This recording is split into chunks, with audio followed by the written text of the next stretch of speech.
Vamos iniciar a programação de hoje com a conferência da senhora Iris Sinotti.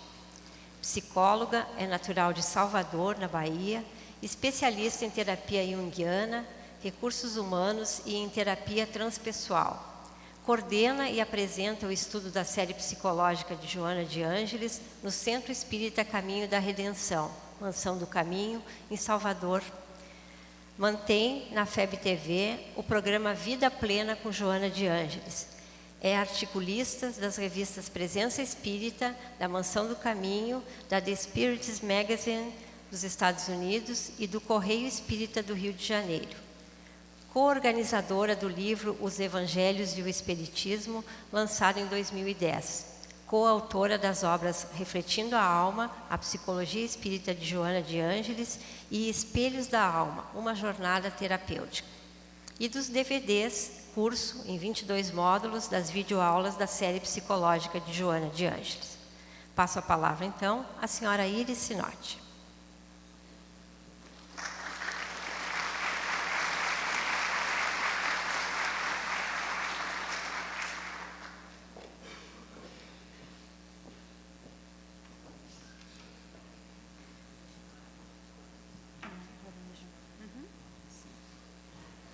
Bom dia. Eu vou fazer um bom dia baiano para poder vocês sentirem o calor da Bahia, ok? Vou ensaiar aqui para puxar o baianês. Bom dia. Em primeiro lugar, eu quero deixar um abraço do nosso querido Divaldo, que nos deixou encarregados de passar esse abraço para vocês. E ele está bem, de saúde, recuperado, o que é muito bom, nos alegra bastante saber, porque esse período onde precisou desmarcar algumas viagens foi exatamente para a recuperação da saúde física, e ele se encontra muito bem, bem recuperado. Então, em breve, com certeza, estaremos tendo contato de novo com ele, fazendo as palestras e tudo mais. Mas as nossas reflexões, já que coube a mim fazer a abertura do evento, quando eu vi isso, eu confesso que fiquei nervosa. Quando eu soube, eu digo, mas logo eu vou fazer a abertura. Né? Tanta gente, homens maravilhosos falando, mas fazer o quê? Nós mulheres vamos dominar o mundo mesmo, então que seja, né? E nós vamos então começar as nossas reflexões hoje, falando dessa nossa maravilhosa jornada, a jornada da alma. E não é de estranhar, e eu acredito que vocês devem ter percebido isso já há mais ou menos uns 7 anos, isso se intensificou bastante. Os cinemas, as telas cinematográficas, começaram a divulgar com intensidade muito maior as histórias sobre heróis. E nós estamos hoje revivendo as experiências heróicas daqueles heróis nossos da infância. Há pouco tempo eu assisti a um filme e tem a propaganda do Homem-Formiga. E eu fiquei tentando me lembrar, eu disse a Cláudio, isso não é do meu tempo. E ele olhou para mim e fez, formiga atômica. Eu digo, formiga atômica, verdade, eu lembrei. Mas tem um porquê para que isso tudo esteja acontecendo. Na verdade, os heróis, eles fazem parte da nossa psique, eles fazem parte da nossa vida. Porque arquetipicamente, vou usar uma linguagem bastante junguiana, arquetipicamente nós estávamos e estamos sempre convivendo com esse impulso em nós, esse impulso heróico, esse impulso que nos coloca o tempo inteiro próximos e ligados à mudança, à transformação. Então, o tema do herói, ele sempre esteve e sempre estará presente em nossas vidas. Mas quando nós vamos aproximando isso e trazendo cada vez mais, já que essa é a proposta da querida mentora, que sintamos não só a doutrina, e foi muito bem colocado, a doutrina espírita precisa realmente sair do enquadre, porque ela está presente em nossa vida todo o tempo, porque assim como a psicologia, estamos falando da alma, do que somos verdadeiramente, nós somos espíritos. E nesse mundo onde estamos vivendo hoje, não precisa, seria perder tempo aqui explicando e relatando tudo o que nós estamos vivendo, porque nós sabemos o que estamos vivendo. Estamos passando por um período muito grave e ao mesmo tempo sério, mas também muito importante para a nossa existência. mais do que nunca, precisamos de atos heróicos, de heróis e de heroínas. Não para salvar o mundo como o Super-Homem e tantos outros, mas para salvarmos a nós mesmos. Infelizmente, chegamos num ponto da história da humanidade onde o grande risco que corremos é de extermínio. Mas não pela violência e pelo extermínio físico propriamente dito, da não existência física neste mundo, mas do extermínio da nossa condição de humanos. Sentir a alma, sentir a presença do outro em nossas vidas. Estamos abrindo mão de algo muito precioso. Estamos abrindo mão da convivência com o outro. A tecnologia fantasticamente chegou nas nossas vidas, invadiu as nossas vidas, sem pedir licença, na verdade, mas nos separa. E eu fico observando sempre, porque material de estudo é o dia a dia, é a vivência. E aí, às vezes, nós viajamos muito e o avião mal coloca-se no solo e as pessoas começam a ligar os aparelhos celulares, porque elas não conseguem mais ficar desconectadas. Por mais que os avisos digam, desliga o celular, não pode manter o celular ligado, pode interferir, isso não entra, porque precisamos saber as notícias, precisamos responder as mensagens, precisamos mandar selfies. Eu não concordo muito com a palavra selfie, eu acho que devia ser ego, não selfie. Então nós precisamos refletir, principalmente nós, que nos colocamos num trabalho pioneiro, que é trazer para muito perto da nossa vida, da vida do outro, os princípios e os ensinamentos dessa psicologia que a nossa mentora nos apresenta. Trazer a ciência e a alma para muito perto, elas que andaram durante muitos anos separadas e à parte uma da outra, agora mais do que nunca é o momento de trazermos, e para isso nós somos aqueles que iremos levar adiante aquilo que estamos dizendo, que estamos aprendendo. Então eu gostaria de fazer esse convite para que hoje a nossa reflexão, já que é o nosso primeiro momento nosso nesse encontro, vamos pensar nessa nossa jornada, nós que já somos de alguma forma heróis e heroínas, porque já começamos a fazer o nosso processo, mas que possa ser feito de uma outra maneira, cada vez mais consciente e comprometido. Porque tem uma passagem do Evangelho que eu me lembro todos os dias: a quem muito é dado, muito será cobrado. E nós estamos recebendo muito. Nós temos todo o material pronto. O nosso trabalho é mínimo, mas muito importante. Hoje ainda a psicologia, a medicina, a psicologia ainda não encontrou nome para uma doença que assola a humanidade. Nós aprendemos que nós não somos importantes. E isso não tem nome. Não temos nome para isso ainda. Nós sentimos. Então nós temos os relatos históricos das guerras e dos grandes sofrimentos humanos. A história conta, ela narra ela nos traz aquilo que foi visto, foi percebido. Mas o que foi sentido, só nós sabemos. E esse é o momento, é a era do sentir. E eu sempre digo, existe um segredo para que a gente compreenda muito bem os ensinamentos da nossa mentora. E essa forma não é intelectual, ela é sentida. Nós precisamos sentir. É o momento de entrarmos em contato com a nossa própria história, que ficamos também à parte.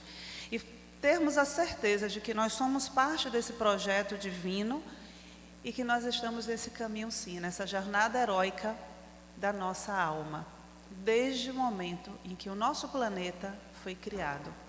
Todo ele foi pensado para que nós chegássemos ao final do nosso trajeto aqui neste planeta com sucesso. Agora, se isso não está acontecendo, é porque nós não estamos fazendo as escolhas corretas. Então, para começar de verdade, eu queria, deixa eu ver se isso funciona. Ai, funciona, gente. É porque eu sempre acho que não vai funcionar. Eu queria começar com uma pergunta, porque eu não sei se vocês sabem, eu sou conhecida como uma pessoa que pergunta demais. Né? Mas acho que é mal de terapeuta isso, né? A gente pergunta e nunca está boa a resposta. Então eu queria começar com essa pergunta. Eu não vou responder, vocês que vão ficar com ela aí na cabeça respondendo.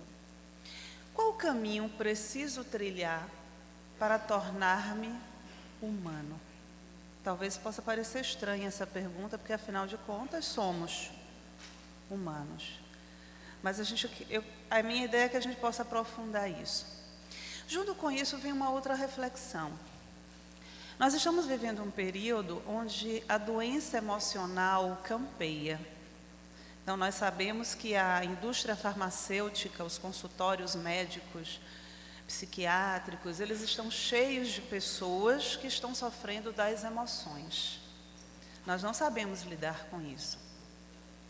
Mas se nós estamos estudando tanto, né, nos empenhando tanto, se as casas religiosas estão lotadas, porque não é por falta de religião isso, concordam?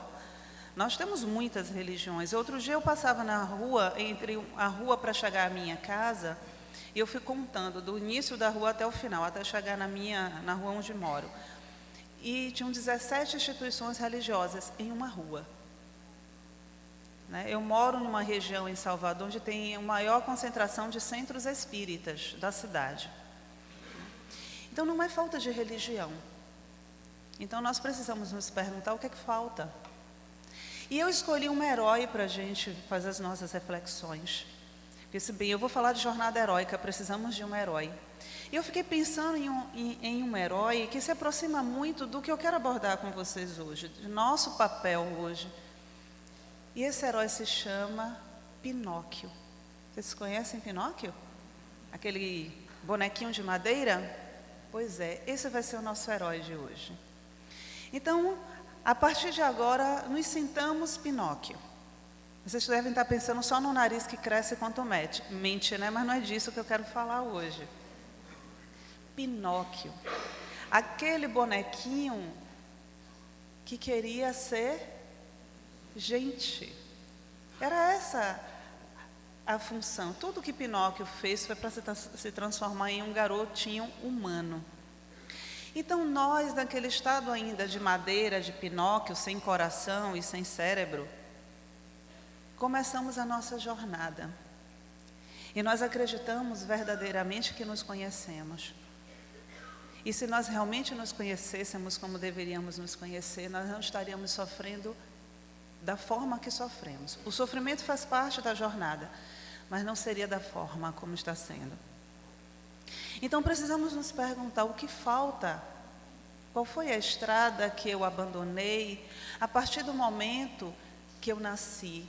Como diz Carl Gustav Jung, nós nascemos originais e morremos cópia. Porque nesse processo eu me abandono? Por que eu abro mão do que é mais profundo, intenso e verdadeiro, para poder atender às expectativas de um coletivo que nunca vai preencher isso? Vivemos a era do vazio existencial, da dor da alma. E não é à toa, porque somos espíritos com certeza comprometidos com isso. Falhamos por muitas encarnações. Mas agora também é a nossa grande chance de redenção. E esse é o papel do herói, a redenção. O herói, ele é chamado, ele é convidado, e nós todos somos, a fazer uma mudança em sua vida. Nós podemos atender esse chamado ou não. Pinóquio desobedece às ordens do pai. E ele então foge e vai viver as aventuras de um garoto porque ele quer experimentar a vida. É assim que começa a saga de Pinóquio. Um garoto desobediente que mente. E o nariz cresce. E todo mundo sabe quando ele mente. E todo mundo sabe quando estamos mentindo. Mas a primeira pessoa que com certeza percebe a nossa mentira somos nós. Algo em nós nos aponta que estamos mentindo para a pessoa que nunca deveríamos estar mentindo, nós mesmos. Então precisamos ter a certeza de que durante todo o tempo os convites nos são feitos. E a mentora nos afirma isso. Há convites por toda parte e nem todos os indivíduos têm olhos para ver, nem ouvidos para ouvir, concitando-os à conquista de significados existenciais que os preencham de harmonia, direcionando os seus passos para os rumos melhores, aqueles que não frustram, nem levam a desesperos dispensáveis. Abrimos mão da relação sincera, calorosa de um amigo presente para termos centenas de amigos virtuais. E no momento onde o nosso coração sente o aperto da solidão, no momento em que precisamos de um calor humano, nós não encontramos os nossos amigos virtuais, porque os amigos virtuais, eles vivem só na festa. Vocês já notaram que as fotos... Eu não tenho Face, nem eu, nem Cláudio. Acho que eu sou a única pessoa no mundo que não tem. Nem Instagram, né? Essas coisas todas. E eu conversava certa feita com uma paciente, ela me contava que ela tirava as fotos, né, todas em festa. Só que eu conheço e ela não anda em festa. Eu fiz, mas você tira foto como? Ela me explicou. Alta produção dentro do quarto. Ela compra aquelas coisinhas de festa, de luz colorida, tacinha colorida, e produz o cabelo, maquiagem e tira as fotos. E posta assim muitas festas, nenhuma, todas no quarto sozinha. Ela passa os finais de semana sem sair. E ela se diverte fazendo isso. Mas a questão é que a solidão está ali. E nós vamos então entrando no mundo com muito barulho, com muitas coisas, para disfarçar o nosso vazio. É muito interessante que a gente realmente siga adiante. Assim como Pinóquio, uma marionete, manipulada, conduzida, levada a atender e ser o bom garoto que o seu pai desejava, que esse coletivo espera. Mas, assim como Jesus também nos disse, ele não veio trazer a paz, e sim a espada. E fazer a jornada é isso. Ouvir o convite que nos é feito há muito tempo. Jesus foi o primeiro, eu diria o primeiro para nós na era cristã, e tantos outros que o antecederam, mas Jesus nos chamava o tempo inteiro. E a gente vai mudando esse convite, vai disfarçando com outras coisas. Mas é mais do que um momento para nós que comecemos a fazer a nossa principal escolha. Nós somos seres humanos, homens e mulheres, vivendo em um mundo onde as dificuldades são urgentes, vivendo num mundo onde todas as possibilidades de mudança estão de fato nas nossas mãos, onde não existe um risco real de guerra como antes existia, porque hoje a gente sabe que os interesses econômicos já não querem mais uma terceira guerra, algo muito grandioso, mas vivendo um grande perigo, porque nós somos o grande perigo. O mal que reside em nós pode nos destruir de verdade. Então é chegado aquele ponto onde precisamos fazer a escolha. E a primeira delas, a primeira escolha que o homem precisa fazer é entre ser protagonista ou espectador passivo da sua própria vida. Não adianta eu ficar lendo um livro da minha própria história e esperar que no final o autor diga que o final foi feliz, porque a minha própria história precisa ser escrita por mim. E esse é o nosso chamado. Por mais que oremos, meditemos, façamos desobsessão, a nossa jornada precisa ser feita por nós. Ninguém vai fazer por nós. Nós temos todo o roteiro, o mapa, as bússolas, tudo mais já está nas nossas, já se encontra em nossas mãos. Agora precisamos verdadeiramente fazer a escolha. E eu acredito, assim como nós, agora o nosso herói Pinóquio, nós vamos tomar as rédeas e vamos fugir, vamos desobedecer. E a desobediência vem justamente como uma grande necessidade, porque fazer a jornada é dizer sim a si mesmo.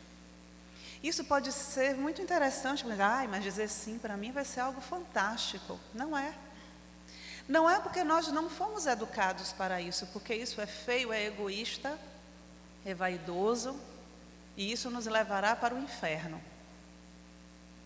Mas, sincero e honestamente, apesar de viver na Bahia e já ser mais ou menos isso o calor da Bahia, né? Porque na Bahia tem 2 estações do ano, verão e inverno. É só essas 2. Minha mãe não concorda com isso. Então, ela está me ouvindo, com certeza, deve estar toda coberta, porque o inverno da Bahia tem 25 graus. Então, minha mãe está toda coberta, e se o frio que ela espera chegar na Bahia, metade da população vai morrer, com certeza. E hoje ela ligou cedo e a primeira coisa que ela me perguntou, está fazendo frio aí? Eu disse, um pouquinho, está gostoso. Ela, gostoso quanto? Aí eu olhei, né, estava marcando 10 graus mais ou menos pela manhã, bem cedo. Aí ela disse, ela vinha comigo, aí se eu fosse eu não ia ver nada, porque eu ia ficar dentro do quarto do hotel, não ia sair, não ia fazer a jornada heróica com frio. Mas fazer a jornada é exatamente isso, é dizer sim a si mesmo, é escolher-se. E aí a gente já começa a pensar naquela nossa pergunta, qual o caminho que nós não trilhamos, e com isso nós fomos deixando de ser original e fomos começando a entrar nessa cópia, protótipo, rascunho ou qualquer outra coisa que queiramos chamar. Então, como nós, assim como o nosso herói Pinóquio, o nosso pequeno herói, estamos nos escolhendo, e aí vem um ponto então importante. Uma feita a escolha, chega um outro convite. É necessário que ao menos uma vez na vida você duvide, tanto quanto possível, de todas as coisas. Desafiador isso, né? Mas a primeira questão que precisa entrar é a seguinte: se eu realmente quero fazer uma jornada, se eu realmente quero entrar em contato com o ser imenso que eu sou, eu preciso duvidar de mim mesma. Eu preciso chegar naquele momento crucial que a dor aperta, porque todos nós sentimos, e dizer de si para si: é provável que eu não seja a pessoa que eu sempre acreditei que sou. Porque se nós não fizermos isso, a gente não muda. Concordo que a gente não vai mudar se acha que não precisa?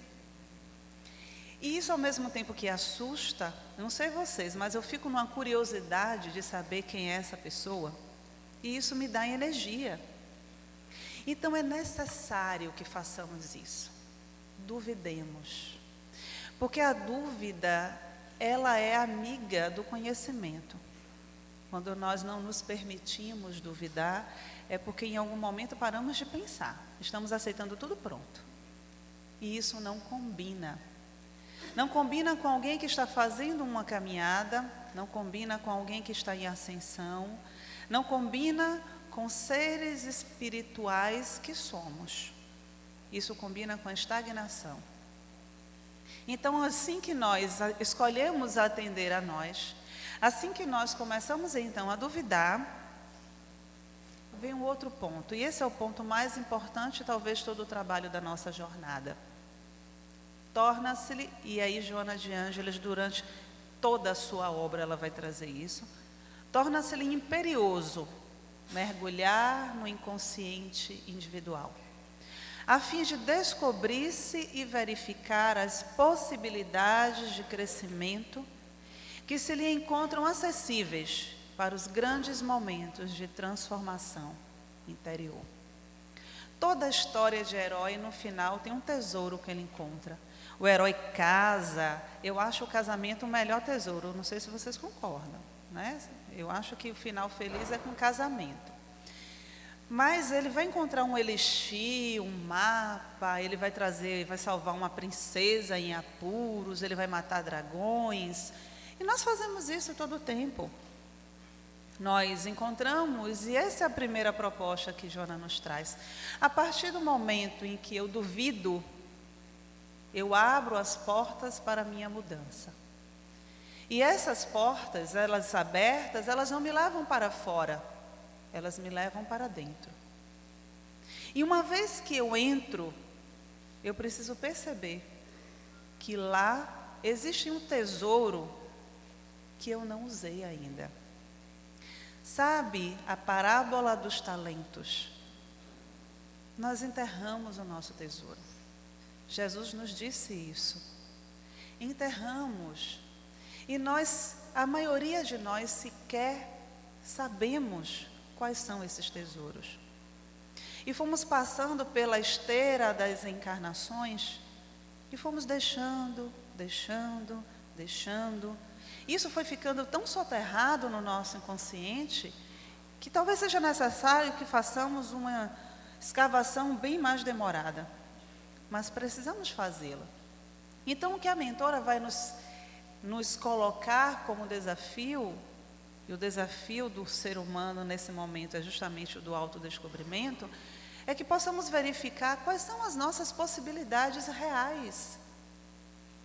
O que existe em mim que pode agora transformar a minha vida? Não é transformar a vida do outro, porque nós ficamos o tempo todo imbuídos em fazer isso, em transformar a vida do outro. Então nós somos especializados no que é melhor para o outro. Nós sabemos o que o outro deveria fazer, nós sabemos o que o outro deveria dizer. Só que a gente esquece de um pequeno detalhe: o outro do outro somos nós. E o outro também sabe o que é melhor para a nossa vida.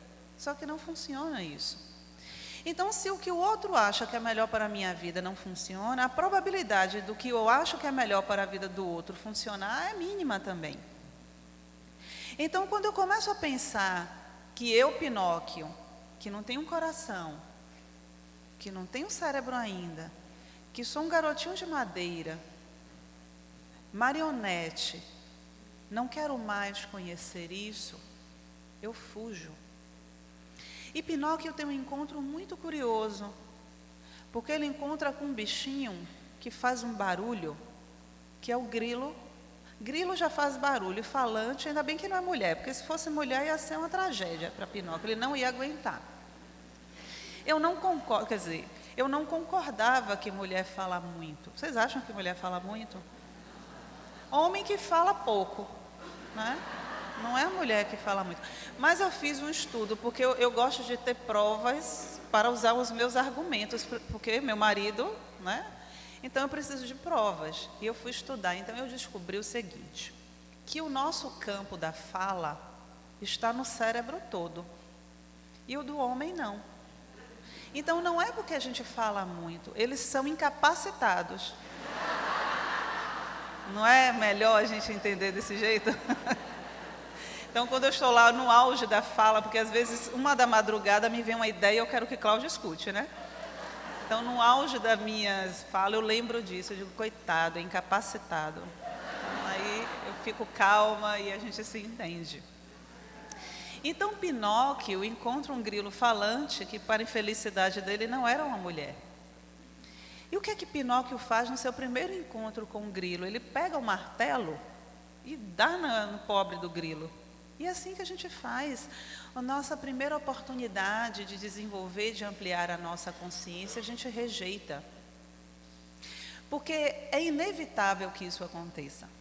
Nós iremos mudar, nós iremos avançar, queiramos ou não. Então, a consciência é como um parto. Uma vez que a criança já está gestada, ela vai ter que sair. Mesmo que naquele momento dê um medo de sentir a dor daquele nascer, isso vai acontecer. Então, o Pinóquio quase mata o pobre do grilo. E nós fazemos isso, e às vezes fazemos isso todos os dias. Os chamados, os convites, os avisos, os recados, as dores e o sofrimento. Nós temos uma capacidade de resistência que é inacreditável. Nós temos uma capacidade de nos acostumarmos com o que nos faz mal, que é mais inacreditável ainda. Então, às vezes, nós estamos vivendo um processo de dor, de sofrimento, e que, por mais que você encontre soluções para a situação amenizar, você prefere não fazer. E a gente vai adiando esse processo, como se milagrosamente um ser, alguém, Deus, fosse chegar e tirar aquilo com a mão. Mas isso não vai acontecer. Porque a nossa tarefa é fazer. E aí vem um ponto onde nós precisamos também refletir.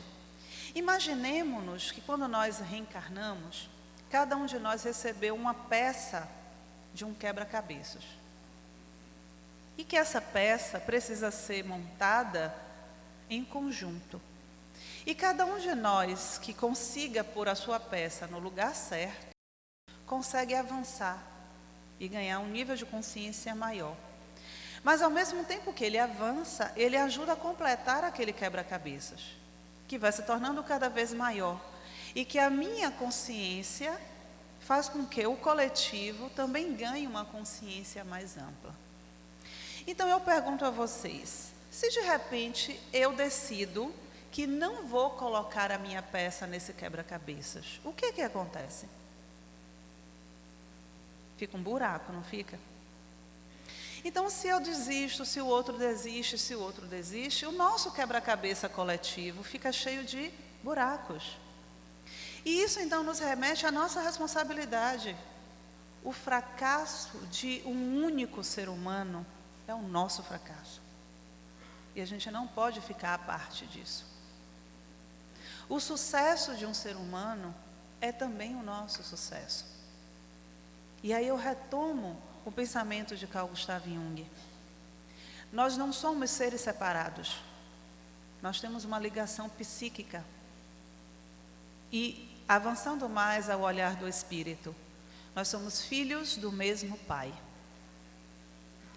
E se, voltando para Jung, e se no nosso mundo, na nossa história como seres humanos, interligados, existiu um homem que foi capaz de fazer atrocidades, de destruição em massa, como Hitler, isso significa que em nós ele reside.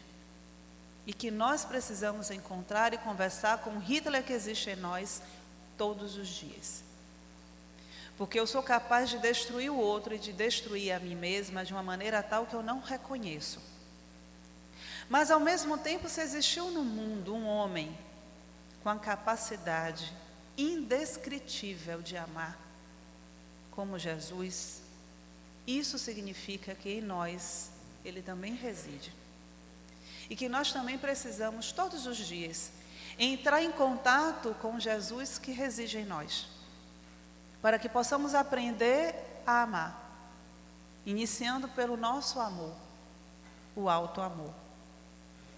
Então a nossa jornada heróica vai exigir de nós o abandono do marasmo, de sair dessa posição de acomodação que muitas vezes nós ficamos, de achar que é assim mesmo, é meu karma, as coisas não mudam, ou que a culpa é de alguém, é do governo, é de Deus, é da minha mãe, é do meu pai.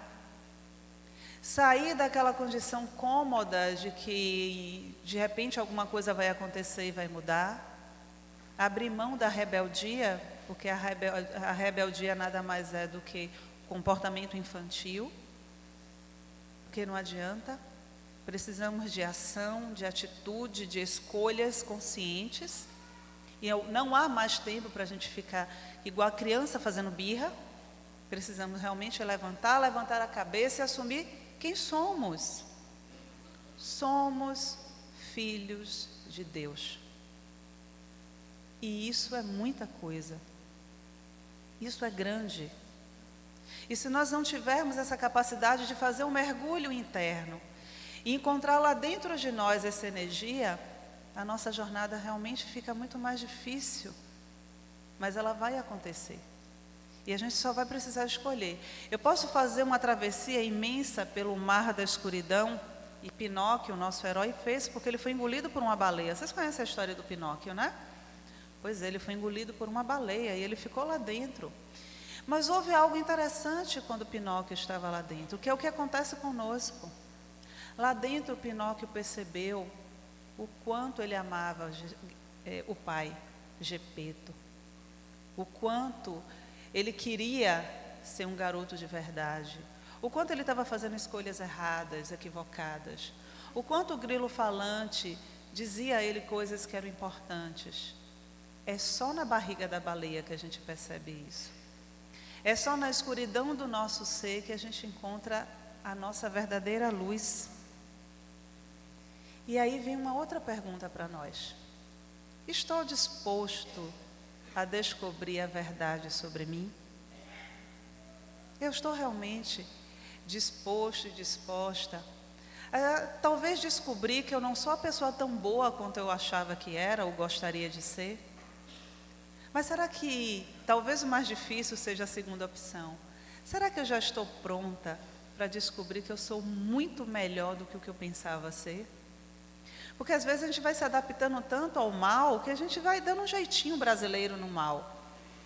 Mas esse todo que eu posso ser, isso assusta mais. Freud já dizia isso, né? A gente não quer sair da gaiola, porque sair da gaiola nos traz muita responsabilidade. Na verdade, a gente não quer ter essa responsabilidade. Então, eu preciso estar disposta a descobrir a verdade sobre mim, a ficar mergulhada na barriga da baleia, assim como Pinóquio, e descobrir tudo o que eu estou deixando de fazer, tudo que eu estou abrindo mão, tudo que eu estou deixando passar.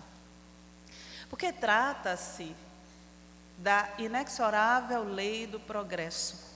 Nós não vamos fugir dela. Trabalhando os metais difíceis do comportamento humano e moldando as novas realizações que terminam no patamar da felicidade. Essa é a ação da lei do progresso. E é lá dentro, nesse mergulho profundo que nós fazemos, esse convite que a nossa mentora nos faz a cada novo livro, que possamos estar dentro de nós. A doutrina espírita é tão rica e ela nos apresenta isso. Santo Agostinho nos diz isso no Livro dos Espíritos. Reflete. Ele vai buscar em Sócrates o conhece-te a ti mesmo. Para que nós possamos ser lapidados, porque isso nos dá uma certeza que nesse carvão bruto que somos ainda, existe um diamante. E por que nós estamos ficando conformados com esse aspecto ainda grotesco, ainda impuro, se sabemos que somos um diamante? Porque nós sabemos.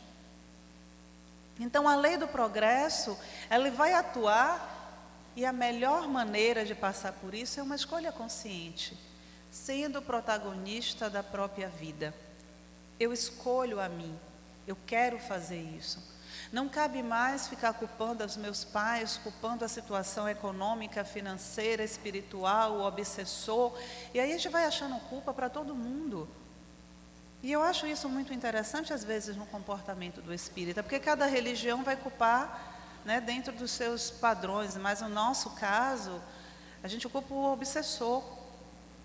Né? E eu fico pensando assim, eu disse, coitado, o obsessor, ele está lá sentado, desempregado, porque não tem ninguém para obsidiar. E aí a gente passa, porque somos tão caridosos que a gente ajuda, né? Então a gente passa e o obsessor olha, ele não tem nada para fazer. E aí ele me escolhe, vai dizer, ela é simpática, né? Eu vou com ela e vai. É bem assim que acontece. E aí eu fico fazendo aquelas coisas loucas, dizendo um monte de coisas, brigando com todo mundo. Não me dou bem com ninguém, porque a pessoa vai narrando a história e aí ela briga no emprego, ela briga em casa, ela briga com todo mundo. Eu fico pensando, mas tem um personagem comum em todas as brigas, é ela, e ela não percebe. E aí eu digo, gente, nós somos tão caridosos que aí vai para a casa espírita, faz uma desobsessão, tira o obsessor vira mentor, porque ele evolui. E a pessoa fica aquela coisa, né? Ali o tempo todo, não muda. Mas qual é a função da pessoa? Levar o obsessor para a casa espírita, porque ela sai e ela pega o outro que estiver na rua. Seria tão fácil se a coisa fosse assim, né? Não sou eu nunca a responsável. É afinidade. Gente, o obsessor, ele não me escolhe aleatoriamente, porque ele estava sem fazer nada. Existe em nós uma afinidade. E esse lugar da afinidade não está na luz da consciência que eu consegui adquirir, na persona que eu visto, está na sombra. Tudo em mim que eu deixo de ver, tudo em mim que eu deixo de trabalhar, é a porta aberta para a obsessão. é por lá que ele entra. Não é pela porta da frente, nós veríamos. Então, a obsessão é boa nesse sentido para nós, já que estamos aqui, somos espíritas. Porque o obsessor é o nosso maior amigo. Porque ele mostra se você não é esse biscoito todo que você pensa. Não é assim que dizem os adolescentes, você não é o último biscoito do pacote. Não é grande coisa. E aí a gente vai chegando no nosso lugarzinho, não de desimportância, mas murcha, né? Porque a gente às vezes se acha, sabe o complexo? Vocês conhecem o complexo de Tassi? Está se achando? Então, a gente tem complexo de Tassi, né? Está se achando a pessoa. Então a gente tem que voltar para a terra, caminhar. E aí a gente vem para um teste muito importante na nossa jornada. Humildade.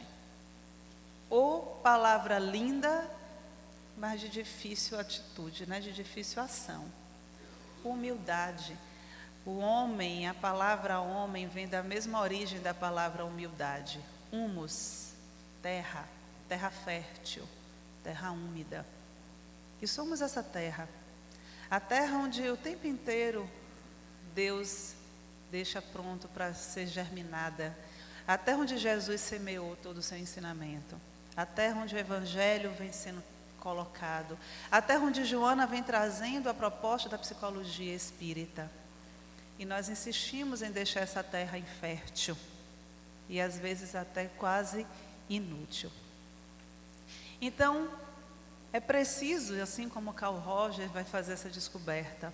Então ele diz assim, eu descobri, porque ele está falando de algo que foi uma experiência dele. Descobri que sou mais eficaz quando posso ouvir a mim mesmo, aceitando-me, e quando posso ser eu mesmo. Não podemos mudar, não podemos afastar do que somos, nos afastar do que somos, enquanto não aceitarmos profundamente o que somos. E isso passa tanto pelo lado sombra, pelo nosso lado negativo, mas principalmente aceitarmos e vivermos a vida exatamente no que somos, espíritos. Nós somos espíritas materialistas, a grande maioria, porque nós vivemos o imediatismo dessa vida, da matéria. E esquecemos, a gente prega o espiritismo e esquecemos que somos espíritos. Então precisamos assumir isso. A jornada da alma traz para a gente também uma outra questão. Além da persistência, da coragem, da humildade, vai trazer para nós uma outra questão. Sabedoria. Eu preciso buscar sabedoria. A partir do momento em que eu estou me disponibilizando a conhecer a verdade que sou, eu preciso também pautar a minha vida dentro disso. Porque senão, não é verdade. E aí eu volto à condição do Pinóquio no início.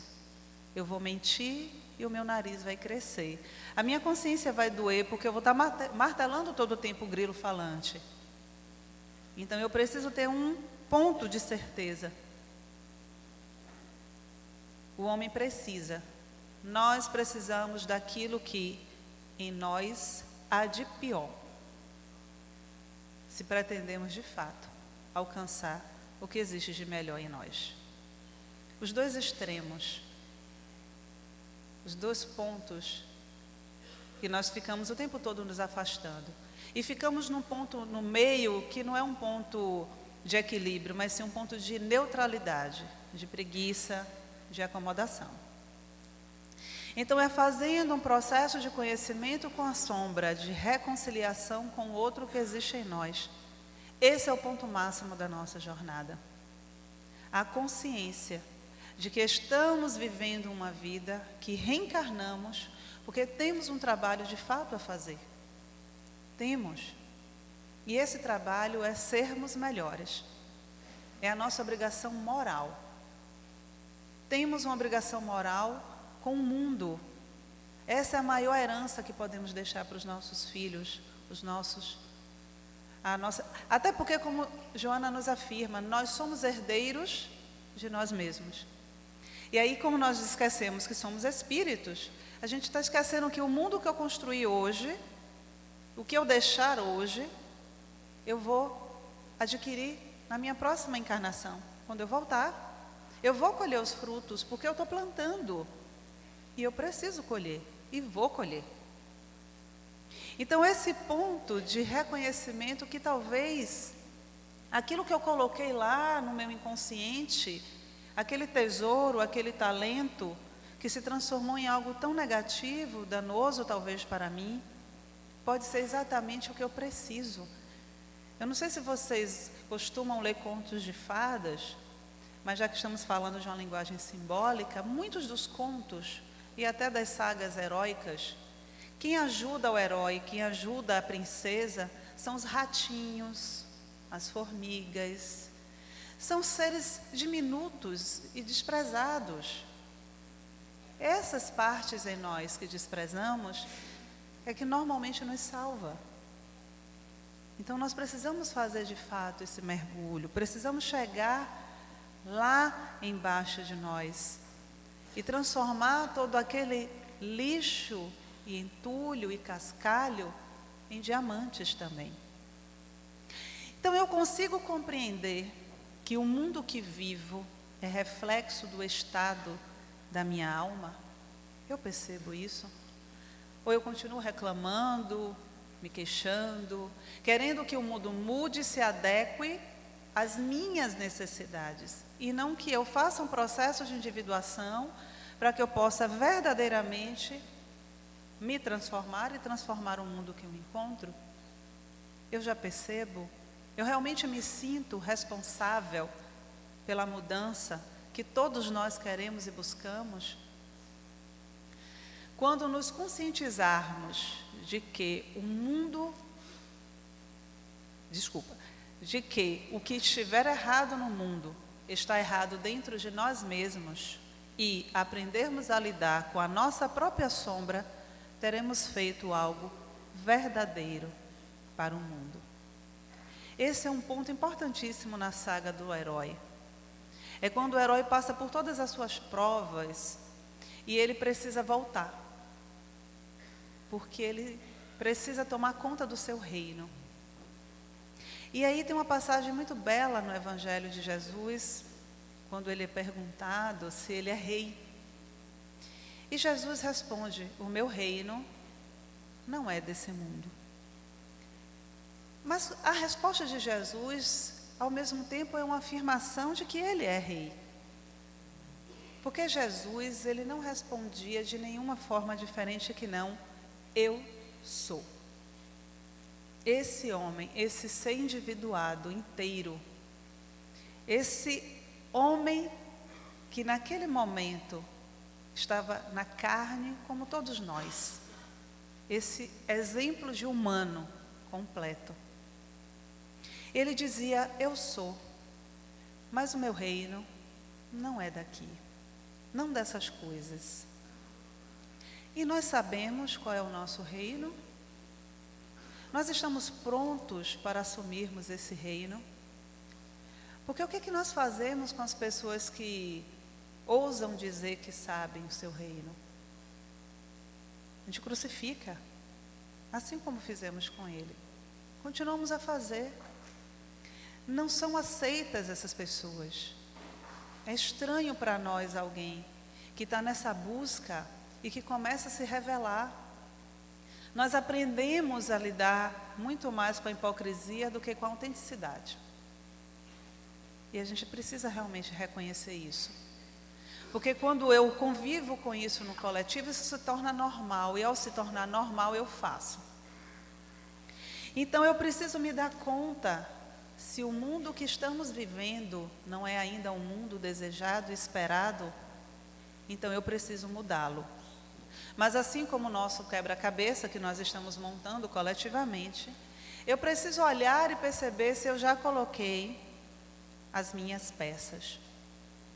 Se eu estou colocando a minha peça no lugar certo, se eu estou me comprometendo, se eu verdadeiramente estou fazendo o que precisa ser feito. Porque a sua visão se tornará clara somente quando você puder olhar dentro do seu próprio coração. Aquele que olha para fora, sonha. Aquele que olha para dentro, desperta. Pinóquio queria um coração. E ele adorava a fadinha dos cabelos azuis, a fada azul. E ele desobedeceu a fada terrivelmente. Mas Pinóquio teve que passar por tudo aquilo.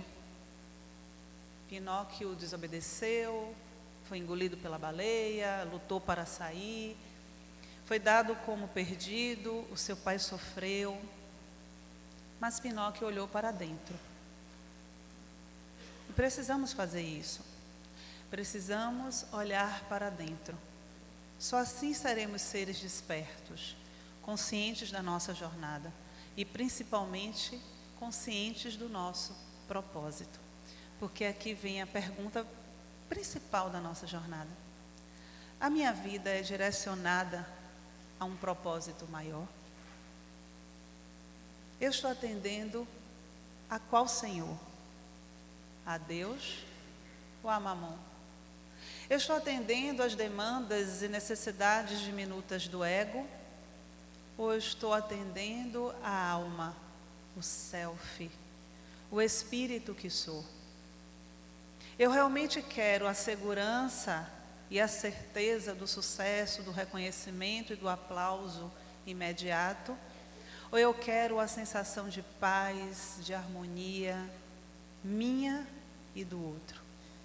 Porque se a minha jornada não tiver como propósito um benefício coletivo, ela é egóica. Se a minha relação com Deus, com o outro, com a religião, não trouxer um benefício, uma transformação real para mim, ela é egóica. Então eu preciso saber se o meu propósito, se a minha vida está sendo pautada no que eu digo que acredito, naquilo que eu costumo dizer que espero. Então, à medida que o ser adquire consciência da realidade do si profundo, a busca de mais elevados patamares torna-se inevitável. Conquistando um degrau, outro surge desafiador, porque assim a jornada ela não acaba. Quando a gente termina de fazer a batalha, está todo mundo lá estrupiado, cheio de hematomas, outra batalha aparece. Conquistando um degrau, outro surge desafiador, enriquecido de possibilidades dantes não conhecidas. Nós somos muito mais do que o que a gente imagina. Então, o despertar para objetivos mais elevados do que aqueles imediatistas, porque aí a gente abre mão da demanda do ego, auxilia a compreender a funcionalidade existencial e o significado psicológico de estar vivo, portanto, atuante e útil no contexto do grupo social no qual se movimenta. A verdadeira caridade precisa acontecer da minha mudança. A comida, a bebida, a roupa, dá sim calor, afago, mas sempre vai ter fome, sempre vai ter sede e sempre vai ter necessidade de vestir. Mas dar ao outro aquilo que eu descobri em mim é mais difícil. Não adianta eu manter a miserabilidade alheia para que eu seja caridosa. É preciso que eu ensine ao outro e mostre ao outro, através do que aconteceu comigo, que ele é um ser humano. Mas para isso, eu preciso descobrir. E aí a gente volta para a nossa primeira pergunta. Qual é o caminho que nós precisamos trilhar para sermos humanos? Para ganhar um coração assim como Pinóquio ganhou o seu. O caminho para nos tornarmos humanos consiste em aprender a reconhecer os contornos de Deus, das prodigiosas modulações da face do homem. Deus não está fora, Deus está em nós. E eu preciso reconhecer, mesmo da forma tosca ainda, que Ele se manifesta em cada um de nós. O verdadeiro herói que somos, sabe que Deus está naquele outro que eu vejo todos os dias. Está em mim E eu preciso encontrar com Ele, porque o ser humano é o protótipo máximo do processo evolutivo até o momento, cabendo-lhe descortinar horizontes grandiosos e avançar com decisão para conquistá-los. O nosso planeta Terra levou bilhões de anos, aquecendo, esfriando, aquecendo, para que a vida pudesse surgir ali em exuberância. O pensamento divino esteve ali presente, montando e construindo a vida, para que pudéssemos chegar hoje, exatamente hoje, no momento em que estamos, no máximo da evolução. Nós somos esse máximo, o máximo que já ocupou o planeta Terra. E assim como Pinóquio, quando nós tivermos a consciência de tudo isso, tivermos deixado entrar no interior da baleia que reside em nós, no nosso ser mais profundo, de lá, nós teremos saído com o coração completamente humanos, completamente conscientes de que somos filhos e filhas de Deus. E assim, a nossa jornada se torna muito mais rica e consciente, porque como humanos que somos, estaremos agora trilhando a estrada para a angelitude e conscientes de que somos o máximo da evolução. Muito obrigada pela atenção de vocês.